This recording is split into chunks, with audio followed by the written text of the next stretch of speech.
Sering Semeng, kini saatnya saya Dana Paramita mengantarkan sejumlah berita dari Bali. Berikut 3 berita di antaranya. Arus balik Lebaran, ribuan kendaraan menyeberang ke Pulau Bali.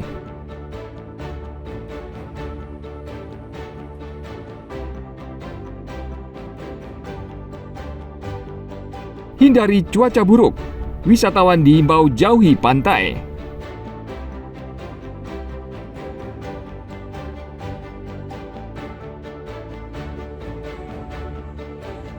Menikmati lezatnya Tipat Kare, alam Mekresi Guang Gianyar.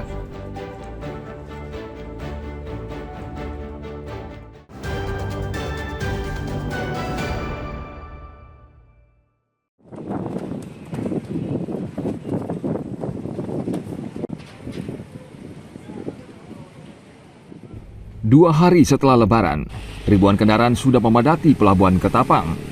Pemudik rupanya ingin segera pulang lebih awal untuk menghindari kemacetan dan antrian panjang saat memasuki Pulau Bali. Kapal feri yang disediakan pengelola pelabuhan tampak sibuk melayani perjalanan penumpang dari Pulau Jawa ke Bali. Petugas pelabuhan mengawasi ketat penumpang yang turun dan naik kapal untuk mencegah masuk barang berbahaya dan terlarang. Sebagian besar kendaraan yang menyeberang ke Bali adalah kendaraan pribadi.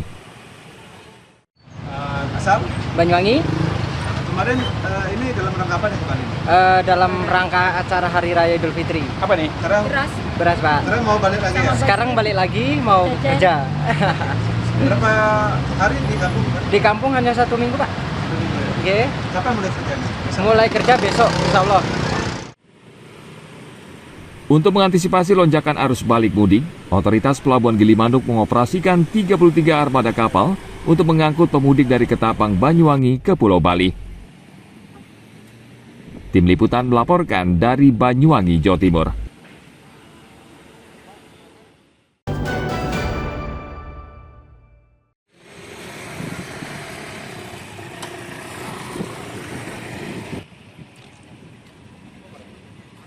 Pelabuhan Gilimanuk yang merupakan salah satu pintu masuk ke Pulau Bali sejak Jumat 4 April sudah mulai padat dengan arus balik pemudik. Anggota polisi dari Polres Jembrana dikerahkan untuk mengamankan arus balik dengan memeriksa ketat setiap orang yang keluar masuk melalui pos 2 Pelabuhan Gilimanuk.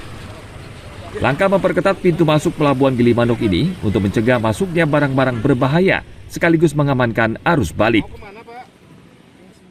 Pemeriksaan di pos 2 pintu masuk Bali memang sampai saat ini kita melakukan sesuai dengan pola operasi Ketupat Agung. Jadi personil sudah tergelar 60 personil, diantaranya ada di pos pemeriksaan pintu masuk Bali, ya keluar Bali, kemudian tergelar juga di simpang-simpang jalan untuk pengaturan lalu lintas. Untuk pemeriksaan seperti biasa, ya pemeriksaan terhadap sasarannya terhadap kendaraan itu sendiri, kemudian barang-barang muatan, dan surat-surat. Jadi untuk barang-barang muatan tentu kita mencari ya barang-barang yang ilegal ya, seperti narkoba, senjata api, bahan peledak, dan juga senjata tajam.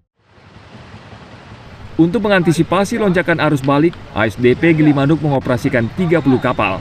Jumlah ini akan ditambah menjadi 35 kapal jika dibutuhkan. Puncak arus balik di Pelabuhan Gilimanuk terjadi pada akhir pekan H+5 dan +6. Dalam operasi Ketupat Agung, Polres Jembrana mengerahkan puluhan personel hingga operasi berakhir pada tanggal 8 April mendatang. Tim Liputan melaporkan dari Kabupaten Jembrana.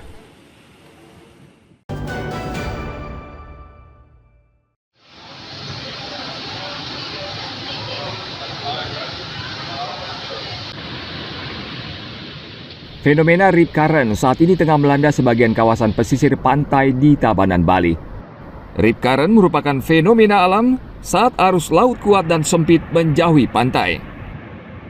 Kondisi semakin diperparah dengan gelombang laut setinggi hampir 3 meter. Badan Penanggulangan Bencana Daerah BPBD Kabupaten Tabanan mengimbau wisatawan mengurangi aktivitas di sepanjang pantai kawasan Kabupaten Tabanan, Bali karena berbahaya dan berisiko tinggi. BPBD juga memasang tanda larangan berenang di setiap pantai di Tabanan. Memberikan arahan kepada para nelayan untuk jangan dulu melaut. Ini terbukti dari kemarin ada nelayan yang masang jaring itu kan terseret oleh ombak. Dari bercermin dari kejadian itu kami mengharapkan kepada nelayan ketika gelombang naik itu jangan dululah naik, karena cuaca ini belum gini dia, belum betul-betul bersahabat pada mereka nelayan yang ada di Kabupaten Bali. Sepanjang 42 kilo itu sama ininya tingkat ketinggian gelombangnya, karena kita di pantai selatan tuh ketika kita satu jalur kita pasti semua akan tinggi gelombang. Wisata yang ada di pinggir pantai kita sudah pasangin rambu di mana boleh mandi, di mana tidak boleh mandi. Saat cuaca ekstrim ini, BPBD Kabupaten Tabanan juga meminta pengelola objek wisata dengan ketat mengawasi wisatawan yang berlibur di pantai maupun tempat terbuka. Rip current atau arus laut yang kuat ini bisa menyeret korban dengan cepat ke tengah laut. Biasanya rip current ini terjadi di pantai yang berombak besar. Menurut laporan di Australia, setiap tahun rata-rata 21 orang tewas terseret arus kuat atau rip current ini. Sebagian besar korban adalah perenang dan peselancar. Tim Liputan melaporkan dari Kabupaten Tabanan.